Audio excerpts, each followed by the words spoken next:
Hey YouTube, Nitro here. I just wanted to share a few threes builds here today, a couple of which I see high level players use, or at least similar variants, and then a couple of my own that I find really fun and still pretty viable for high tier play. Just a very quick overview of who I am, or at least my credentials as to why maybe you should at least consider my advice. Um, I'm pretty high up on the leaderboards for 3v3 clubs. I don't play in any leagues. There's probably plenty of players better than me, but at least here's my stat line. And this is my club. This is the overall rankings outside of playoffs. And in terms of playoffs, we are number one, I believe, if you combine all the seasons. Um, so, we do pretty well. All right, so with the humble bragging out of the way, let's just get into the builds. I've got a couple sweaty builds that I'm going to show first, and then a couple fun builds that I think are viable, not quite meta, but that I really enjoy. Feel free to just fast forward. I'll put timestamps and just pause and take a screenshot and leave if you don't want to hear me explain why I use them or what boosts I'm using and why. But yeah, here we go. So first, the puck moving defenseman. This is what my winger Wolf Trainer uses basically all the time. He's 5'9", 160 pounds, the lightest you can be for that 95 speed. Sometimes he'll go up to the maximum height at 6'1" for that extra reach. That's personal preference. For the zone ability, it's elite edges. You pretty much have to use this if this is an option in the zone ability category. It's way too strong. It's a crutch. It's overpowered. Blah blah blah. Helps you turn. Helps you avoid hits as a tiny little guy. It just feels too good once you start using it. It's hard to get rid of it. For the superstar abilities, we've got another ability that many would consider overpowered. That's why I said these are kind of meta builds. You've got truculence. You could use shutdown. That's another very popular one if you kind of like to play a more balanced game of checking and stick checking. And if you find you suck at hitting, you can go with stick 'em up and just poke. Just you still can't be too crazy with your pokes. You don't want to poke through their legs. The next superstar ability he uses is close quarters. Sometimes he uses make it snappy. They both fill a pretty similar role, so it's just kind of up to your personal flavor or preference. Um, Boosts, we got +2 on speed and +4 on checking, body checking specifically. If you prefer to stick check, you could swap the booming hits for a +4 on stick checking and modify the stats accordingly. So for the technique category, we have wrist shot accuracy at 80 for close quarters or make it snappy. That's the minimum. Slap shot accuracy is -5. He's got nothing on it. Speed maxed out at 95. Balance minimum at 72. And agility at 90, which is what you're left over with. You could try to put some more balance on, but I really don't think it's going to be worth it. No matter what you really get it to, you're either going to have not enough agility to keep up with your speed, or you're not going to have enough balance to really avoid hits anyway. So it's just not really worth it. You may as well just lean all the way into the speed with these guys. For the power category, wrist shot power and slap shot power are both minimum. My buddy has always used this in like every year, and he has like a 55% shooting percentage. He just doesn't shoot unless it's a really high percentage shot. So you're not going to be shooting from above the circles with this thing, but you can probably get out to the hash marks, and still score a couple. Acceleration maxed out at 93, puck control 90, endurance 86. He prefers endurance over puck control. I prefer puck control over endurance. I find I don't hustle too excessively, whereas he's pretty heavy on the sticks and always likes to hustle around. So he'd probably have more like 86 puck control and 90 endurance. I personally would go with 90 puck control, 86 endurance. These are kind of up to your preference, but they're the two stats that I would not minimize. I would not worry about power and kind of keep these up there. Playstyle, passing 90, offensive awareness 90. Offensive awareness is debatable whether it's really any good, but I'm pretty sure it helps with passing like when it's outside of your vision, so like behind your back, and make sure those passes are more accurate. Helps you react to passes and loose pucks faster in the offensive zone. Body checking 85. You need 84 for truculence, so it was just a nice round number. You could, like I said, take off the boost on this and lower this down to put more in stick checking if you want quick pick. Right now, stick checking is at 80, but you could easily swap 85 body checking to be in stick checking instead. And then defensive awareness. If you find you can't hit at all, you can just go with nothing on body checking and add a few points in the defensive awareness. For the tenacity section, I pretty much always do this: -5 on shot blocking, -4 on durability, +5 on strength. Almost every build, this is what I do. I know Some people kind of like the idea of durability because it helps you avoid injury. I don't find injuries harm my game for too long, so I just think more strength to resist hits and hit better is probably the best way to go. And then the last category, this just depends on whether you're a center or not. If you're a center, you can't be on this build, but if you're a center, you jack up faceoffs. If you're not, you jack up DK. All right, next we have the exact same build just as a playmaker, so that you can play center with it. Really, this is just one of the best builds, so you may as well have it available as a center. Same 5'9", 160 pounds. Same elite edges zone ability. For the superstar abilities, same thing. Like we're just doing basically the exact same build. I've put shutdown on it. You could use truculence. You could use stick 'em up, and then close quarters or make it snappy. I've got for this one, I've got +2 on skating and +2 on agility. If you want to be better defensively, you'll take off the agility boost and put it on body checking or stick checking, whichever you prefer. We got 80 wrist shot accuracy again for the close quarters. Maxed out speed, maxed out agility, minimum balance, minimum slap shot accuracy. Power is the same thing as the last one, basically. Minimum wrist shot power, minimum slap shot power, max acceleration. I've got +2 on puck control and -2 on endurance. Wolf would probably do the opposite. Up to you. Playstyle, it's basically the exact same as the puck moving defenseman, just worse. Because we just don't have as much defensive stats. So we have 80 body checking and 80 stick checking to go along with 75 defensive awareness. That's probably why I would consider taking off this +2 on agility and putting it in the defensive category, just to try to even the playing field with the puck moving defenseman. But I do kind of like how crazy agile this guy feels, so I've gone with that for now. Tenacity, this one I have done a little bit differently than usual, just because to get that +2 on agility, I needed durability. So what I've done is I've taken 3 off of hand-eye, maxed out my strength, +1 on durability, and -5 on shot blocking. The only reason I've got the +1 on durability is because otherwise I'd have 20 points left over to put in shot blocking. I don't know. Durability seems better. Shot blocking is so low that you get a bad animation anyway. And then for here, it's a center build, so I have 90 in face-offs. Deking's just the base, and then -3 on discipline, -5 on fighting skill. If you wanted more discipline because you like to poke a lot and are dangerous with your stick, you could lower your deking by a few and put some extra points in discipline. It wouldn't be too bad. You could even put a +4 onto deking to make it so it's not as bad lowering the deking instead of the +2 agility. But for now, this is what I usually go with in this category. All right, now onto the fun builds that some people might hate you for using, but it works really well for me and my team. This one is really fun and really absurd. It's a one-timer sniper. I have him at 5'9". I'm not quite sure how heavy this is. I'd have to do the math. I think I can. We got 160, 1, 2, 3, 4, 5, 6, 7, 8, 9, 10. So 170 pounds, I believe. We have gold 1T, because we're just going to clap everything from everywhere. Well, on the left side of the ice since we're a righty. For the superstar ability, I have elite edges. I personally don't I do feel the difference with silver or elite edges or superstar elite edges. If you feel like you can get away with it, it might be nice to use something like puck on a string or tape to tape. But I think elite edges is probably the way to go here. And then for the other one, I've just got truculence because you're not going to have good defensive stats as a sniper no matter what. So you may as well just go with the one that's even with every other build and just hit people. As for the boosts, I have +2 on skating, and some people might call this crazy, a +2 on slapshot power. So I can get all the way up to 95 slapshot power. For whatever reason, me and my teammates have noticed that when I have 95 slapshot power instead of 93, it just feels like it's way more consistent and shots go in from everywhere.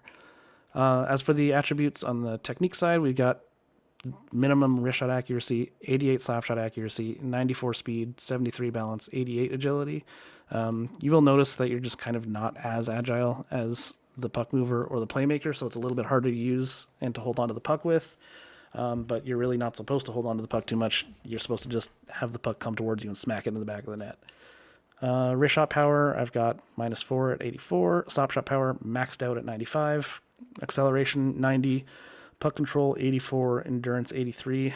I do find the puck control is a little lacking, as is the endurance. But I've gotten used to it. You just have to play a little smarter.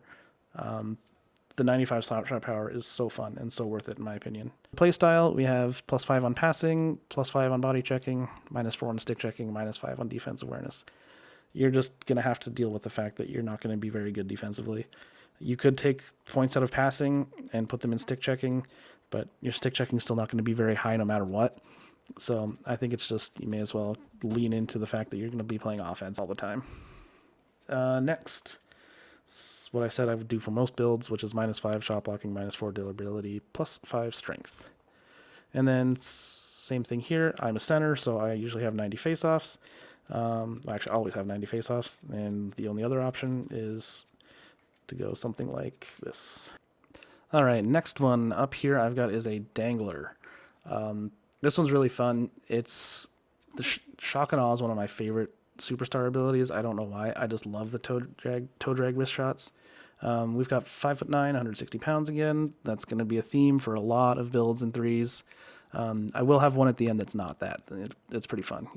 Okay, so zone ability, elite edges again. You could go with puck on a string if you really want to go lean into the deking and the dangler ability. But once again, I think elite edges is just too strong. Superstar abilities. This one's a little different. I think this is really fun in Third Eye. What this does is it just makes your character a lot better at making passes where like he can't really see what he's passing to. So like you can kind of look away from the net or look away from the person you're going to pass it to and pass it behind your back, and your guy will pass it right to him most of the time.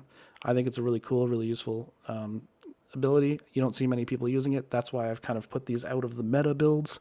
If you wanted to make it more meta, you just use, like I said, the truculence, the shutdown, or the stick 'em up. Next, shock and awe. I love this. It's so much fun to use the toe drag wrist shots. You can also just do like a stride deke and then a snapshot. I think it's really fun. It's close quarters or make it snappy are fairly similar. The difference is that shock and awe works all the way, like anywhere in the offensive zone, whereas close quarters works only in front of the net. And then make it snappy specifically only works by shooting, by flicking up. Shock and awe is more in line with the dangler because it makes your shot better shortly after deking, specifically doing toe drag shots where you kind of do a toe drag and then flick up. Or you can do like little loose puck deke moves and stride dekes using L1 and then shoot right after that, and it'll give you the boost. So as for the technique, we got 82 wrist shot accuracy, just to give us a little bit of a better chance of scoring some shots from further out. Minimum slap shot accuracy, 95 speed, minimum balance, 90 agility. For the power, I went with 83 wrist shot power, minimum slap shot, 92 acceleration, 87 puck control, and 83 endurance.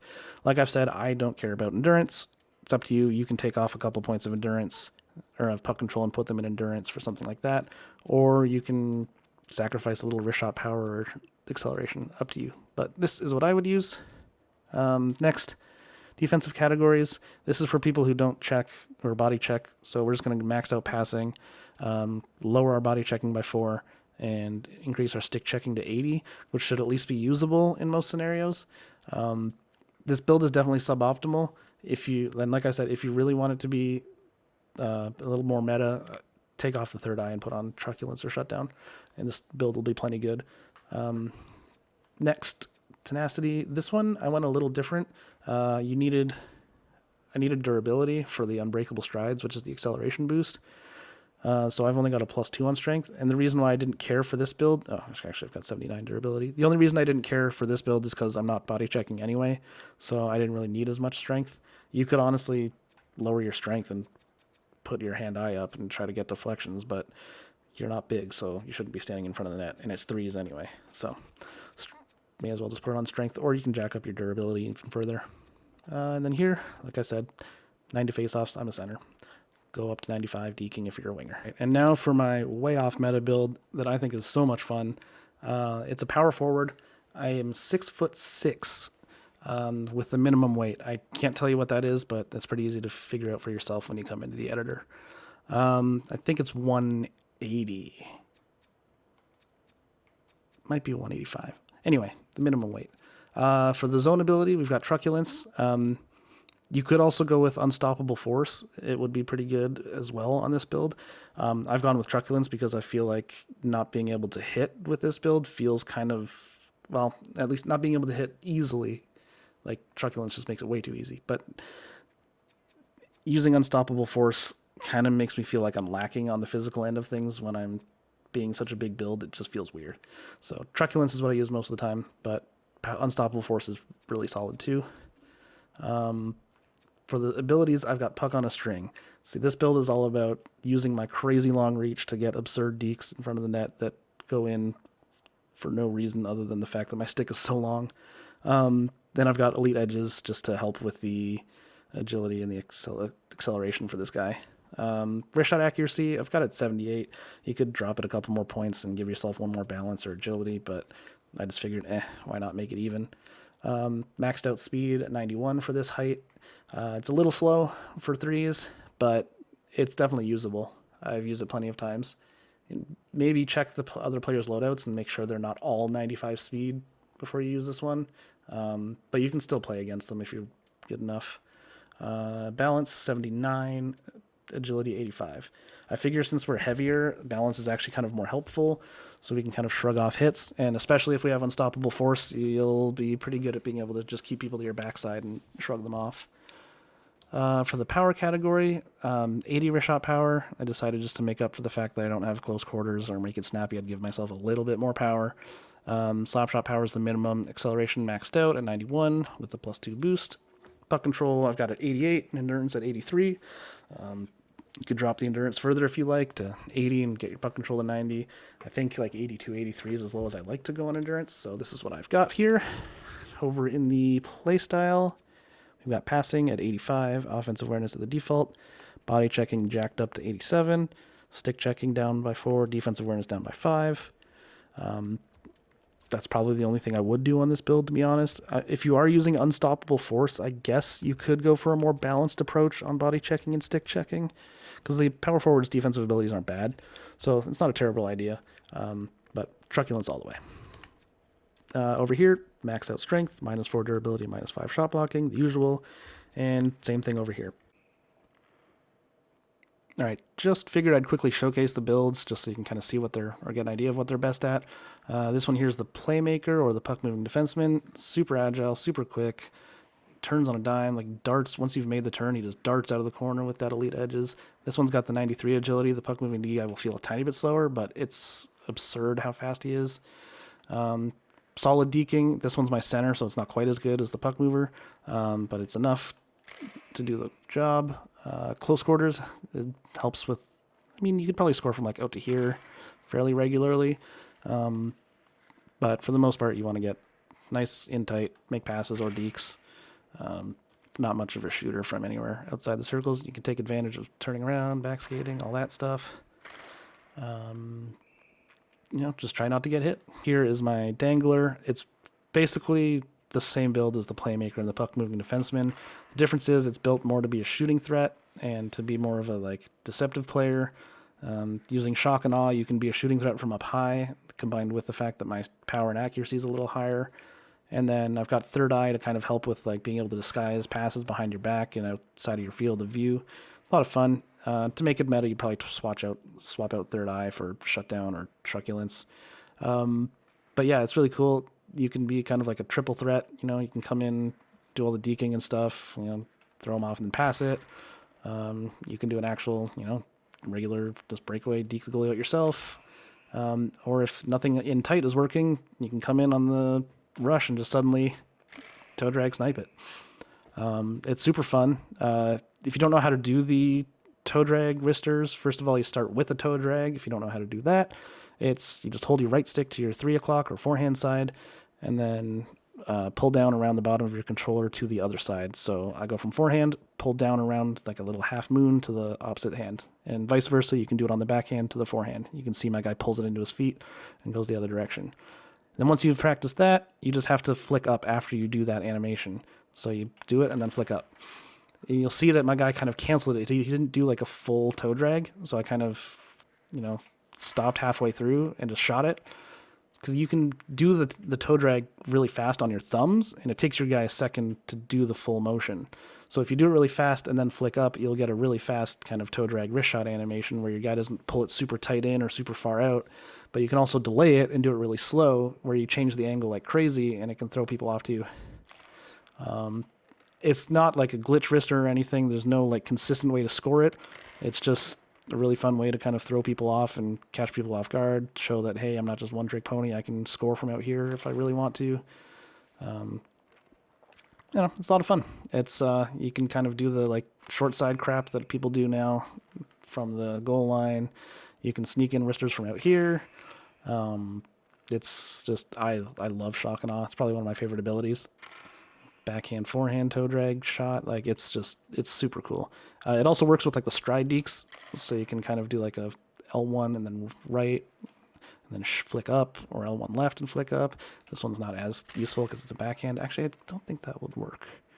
But nonetheless, it's really cool. I highly suggest practicing these toe drag wrist shots because they're really fun. You can get some super cool goals with them. All right, next up is the sniper. This build is most definitely not meta, but it's a lot of fun. You can see actually at the scoreboard in the bottom, I'm scoring way more of a percentage of my goals with this build than I was with the Dangler. But this build is all about one-timers and slappers, and it's going to rely a lot on your teammates and your teammates' ability to know when you want the puck and know when you're open. So if your teammates aren't super aware and you're not cooperating with them very well, this build is I wouldn't suggest it. But my buddy, he loves when I use this build. He thinks it's so much fun. We score goals from everywhere on the ice with this thing. On 2-on-1s, we'll come in. He'll get to like just above the faceoff circle and he'll pass it over, and I'll clap it home from. I've scored from like out here on a 2-on-1. It's just hilarious. On the rush, I pretty much always shoot it short side if I'm going for a one timer. And then if I'm kind of like being stationary, moving around the zone, recycling, if I'm anywhere around the circle or down to the left, I always shoot it short side. But if I decide to come up here and try to take a one timer from like way up here or out here on the right side, I usually go short side for these ones because I find the goalie over pursues a little bit. And especially the further out you are, the more he'll over pursue, and you can go back across the grain to the right. But yeah, it's a lot of fun. The 95 slapshot power may seem overkill, like the +2 boost, but trust me, give it a shot. I find that I score so many silly goals because of that 95 power that just no build has any business scoring. And it may be a placebo, but my buddy says he notices when I've got the 95. It's a lot of fun. Creates crazy rebounds. Oh, and the other thing is, it is still a sniper. So even though the wrist shot we like dropped it down a lot, it's still got a really good wrist shot. So you can score a lot of the goals you would score with that dangler I was using earlier. Yeah, but like I said, if your teammates aren't gonna pass you the puck when you're open, and if you can't find a way to get open, it's gonna be pretty tough to use. But it's a hell of a lot of fun if you can get it to work. And yeah, you can score slap shots just skating around the zone too because it's so hard. If you see the goalie leaning, you can just try to blow by him, and you got a chance. And finally, we have the super lanky power forward. This one's also a ton of fun. It's generally I would only advise using it when you see that the other team is planning on using big builds. But it's really you can still use it against faster guys, but you just have to be a little smarter. But they will not be able to hit you, so the smaller guys you can use protect puck and hold on to the puck in the zone and take advantage of your crazy huge reach. This build's a lot of fun to just like do crazy deeks and close because his stick is so long. You can get some absurd goals on some crazy reaches, like spinoramas and stuff like that. Not the greatest build, but a hell of a lot of fun because of the super range that you get. You can poke check people from a million miles away. You've got the gold truculence to crush people. It's a different play style. You might be able to. You might want to sacrifice even more balance for more agility if you feel this doesn't feel like enough. But I think it feels like it's plenty. It's really cool. You can deke the hell out of the goalie with the super long stick. Half the time you only need one deke and you can score it. And this one is for people who aren't like super good with their stick or their deking. You probably won't find it very fun. I wouldn't suggest it for that. Instead, for that, I'd probably take off puck on a string and just use a shot boost instead, and just use this as like a counter to other players who are using big builds, just to kind of match them size for size. But it's a lot of fun. The big stick is hilarious. Sometimes you score absurd goals where you just reach around the goalie's legs and you can't do anything about it. That's about it. Thanks for watching.